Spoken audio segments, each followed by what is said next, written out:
revealed the reason Israel continued to attack Rafah even though United States and France gave an ultimatum.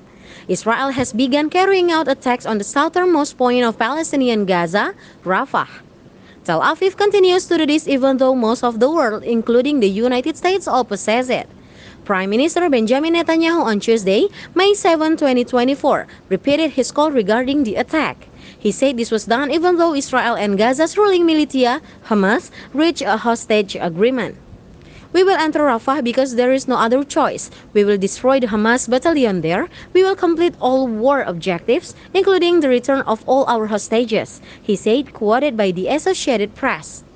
Rafah itself is the southernmost point of Gaza, which is currently a refuge for 1.4 million people.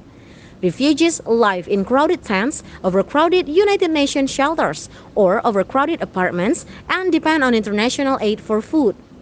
Since Israel declared war in response to Hamas cross-border attacks on October 7, Netanyahu has said his main goal has been to destroy the group's military capabilities. Israel says Rafah is Hamas' last major stronghold in the Gaza Strip after operations elsewhere dispersed 18 of the militant group's 24 battalions.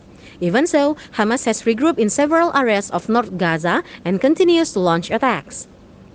United States President Joe Biden has implemented a red line that his party will not support further Israeli attacks on the Rafah area. This is due to the potential for a lot of damage and death. Last Wednesday, United States Secretary of State Antony Blinken visited Israel and had a conversation with Netanyahu. Several sources reported that the discussion was very tough when the two discussed the possibility of an Israeli operation in Rafah. We don't want to see a major ground operation in Rafah.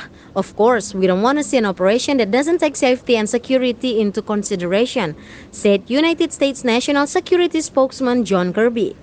Egypt, Israel's strategic partner, said that the seizure of the Gaza-Egypt border by the Tel Aviv military could increase the outflow of people from Gaza to the land of the pyramids. This would further threaten Cairo's 4-decade-old peace agreement with Israel. The question of the Rafah attack has major political implications for Netanyahu. His government could be in danger of collapsing if he doesn't carry it out because of the support of this attack from his ultranationalist and conservative government partners. One of his coalition members, Finance Minister Bezalel Smotrich, said on Tuesday that accepting the ceasefire deal and not carrying out the Rafah operation would mean Israel was waving the white flag and handing victory to Hamas.